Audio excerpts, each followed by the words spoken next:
सर्वमंगल मांगल्ये शिवे सर्वार्थ साधिके शरण त्र्यंबके गौरी नारायणी नमोस्तुते। नमस्कार भक्तजनों, नवरात्रि की हार्दिक शुभकामनाएं। आइए आज हम देवी कवच का पाठ करते हैं। ओम चंडिका देवी को नमस्कार है। मार्कंडे जी ने कहा, पितामह, जो इस संसार में परम गोपनीय तथा मनुष्यों की सब प्रकार से रक्षा करने वाला है और जो अब तक आपने दूसरे किसी के सामने प्रकट नहीं किया हो, ऐसा कोई साधन मुझे बताइए। ब्रह्मा जी बोले, ब्राह्मण, ऐसा साधन तो एक देवी का कवच ही है, जो गोपनीय से भी परम गोपनीय, पवित्र तथा संपूर्ण प्राणियों का उपकार करने वाला है। महामुने, उसे श्रवण करो। चैनल पर नए हैं तो चैनल को सब्सक्राइब जरूर कर ले। तो आइए आज हम देवी कवच का पाठ करते हैं। ओम अस्य श्री चंडी कवचस्य ब्रह्म ऋषि अनुष्टुप छंद चामुंडा देवता अगण्य स्तोत मात्रो बीजम दिग्बंध देवता स्तोतम श्री जगदम्बा प्रीत्यर्थे सप्तति पाठं त्वेन जपे विनियोग। देवी की 9 मूर्तियां हैं जिन्हें नवदुर्गा कहते हैं। उनके पृथक पृथक नाम बतलाए जाते हैं। प्रथम नाम शैलपुत्री है, दूसरी मूर्ति का नाम ब्रह्मचारिणी है, तीसरा स्वरूप चंद्रघंटा के नाम से प्रसिद्ध है, चौथी के छठे रूप को कात्यायनी कहते हैं, सातवां कालरात्रि और आठवां स्वरूप महागौरी के नाम से प्रसिद्ध है। नवी दुर्गा का नाम सिद्धिदात्री है। जो मनुष्य अग्नि में जल रहा हो, रणभूमि में शत्रुओं से घिर गया हो, विषम संकटों में फंस गया हो, इस प्रकार पीड़ित व भयभीत होकर जो भगवती दुर्गा का शरणागत होता है, उसका कभी कोई अमंगल नहीं होता। युद्ध के समय संकट में पड़ने पर भी उनके ऊपर कोई विपत्ति नहीं आती। उन्हें शोक, दुख और भय की प्राप्ति नहीं होती। जिन्होंने भक्तिपूर्वक देवी का स्मरण किया है, उनका निश्चय ही अभ्युदय होता है। देवेश्वरी, जो तुम्हारा चिंतन करते हैं, उनकी तुम निसंदेह रक्षा करती हो। चामुंडा देवी प्रेत पर आरूढ़ होती है, वाराही भैंसे पर सवारी करती है, इंद्री का वाहन ऐरावत हाथी है, वैष्णवी देवी गरुड़ पर ही आसन जमाती है, माहेश्वरी वृषभ पर आरूढ़ होती है, कौमारी का वाहन मयूर है।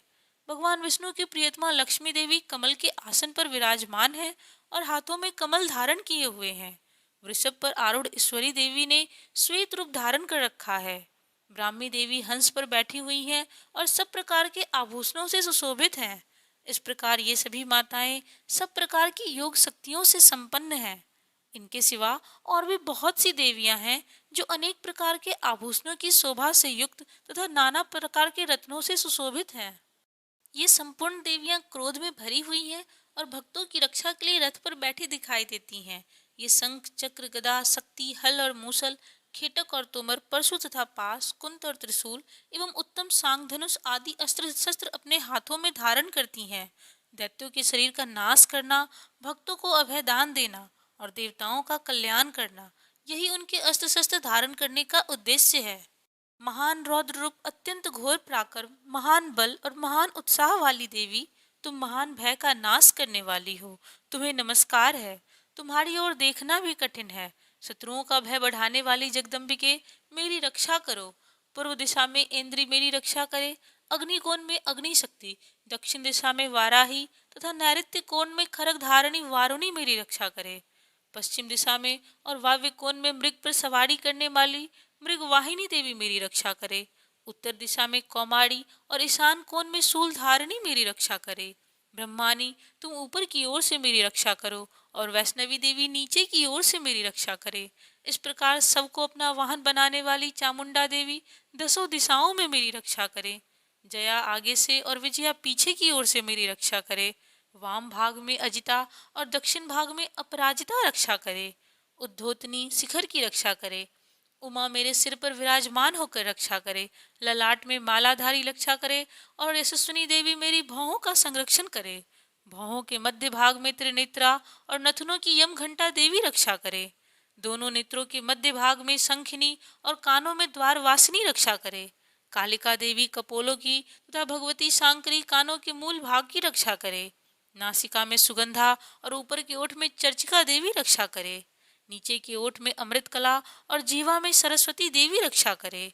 कौमारी दांतों की और चंडिका कंठ प्रदेश की रक्षा करे।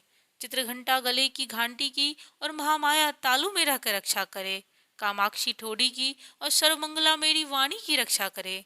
मंगला भद्रकाली ग्रीवा में और धनुर्धरी पृष्ठ भाग में रहकर रक्षा करे। कंठ के बाहरी भाग में नीलग्रीवा और कंठ की नली में नलकूबरी रक्षा करे। दोनों कंधों में खड्गनी और मेरी दोनों भुजाओं की वज्रधारिणी रक्षा करे। दोनों हाथों में दंडिनी और उंगलियों में अंबिका रक्षा करे। सुलेश्वरी नखों की रक्षा करे, कुलेश्वरी कुक्षी में रहकर रक्षा करे। महादेवी दोनों स्तनों की और शोक विनाशिनी देवी मन की रक्षा करे।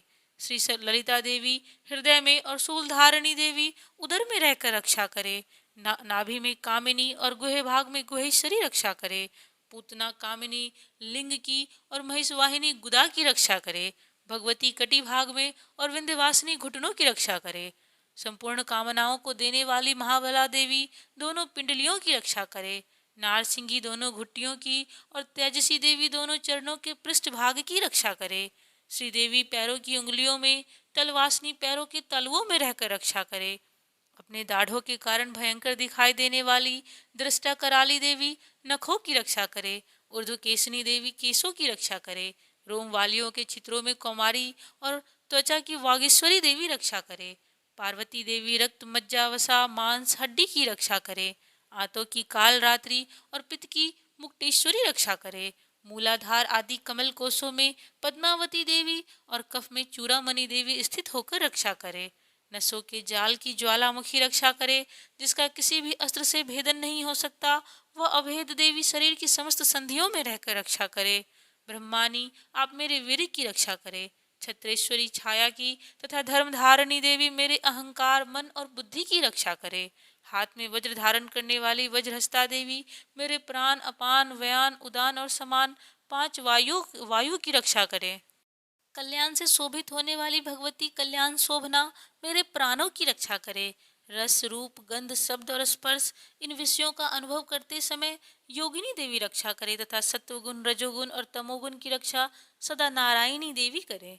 वाराही आयु की रक्षा करे, वैष्णवी धर्म की रक्षा करे तथा चक्रानी देवी यश कीर्ति लक्ष्मी धन तथा विद्या की रक्षा करे। इंद्रानी आप मेरे गोत्र की रक्षा करे। हे चंडिके तुम मेरे पशुओं की रक्षा करो। महालक्ष्मी पुत्रों की रक्षा करे और भैरवी मेरी पत्नी की रक्षा करे। मेरे पथ की सुपथा तथा मार्ग की क्षेमकारी रक्षा करे। राजा के दरबार में महालक्ष्मी रक्षा करे तथा सब ओर व्याप्त रहने वाली विजया देवी संपूर्ण भयों से मेरी रक्षा करे। देवी जो स्थान कवच में नहीं कहा गया है अतएव रक्षा से रहित है, यह सब तुम्हारे द्वारा सुरक्षित हो, क्योंकि तुम विजयशालिनी और पाप नाशिनी हो। यदि अपने शरीर का भला चाहे तो मनुष्य बिना कवच के कहीं एक पग भी न जाए, कवच का पाठ करके ही यात्रा करे। कवच के द्वारा सब ओर से सुरक्षित मनुष्य जहाँ जहाँ भी जाता है वहाँ वहाँ उसे धन लाभ होता है तथा संपूर्ण कामनाओं की सिद्धि करने वाली विजय की प्राप्ति होती है। वह जिस जिस अभिष्ट वस्तुओं का चिंतन करता है उस वस्तु को निश्चय ही प्राप्त कर लेता है। वह पुरुष इस पृथ्वी पर तुलना रहित महान ऐश्वर्य का भागी होता है। कवच से सुरक्षित मनुष्य निर्भय हो जाता है। युद्ध में उसकी पराजय नहीं होती तथा वह तीनों लोकों में पूजनीय होता है। देवी का यह कवच देवताओं के लिए भी दुर्लभ है। जो प्रतिदिन नियम पूर्वक तीनों संध्याओं प्रातः मध्याह्न और संध्या के समय श्रद्धा के साथ इसका पाठ करता है उसे दैवी कला प्राप्त होती है तथा वह तीनों लोकों में कहीं भी पराजित नहीं होता। इतना ही नहीं, वह अपमृत्यु से रहित हो 100 से भी अधिक वर्षों तक जीवित रहता है। मकड़ी चेचक और कोढ़ आदि उसकी संपूर्ण व्याधियां नष्ट हो जाती है।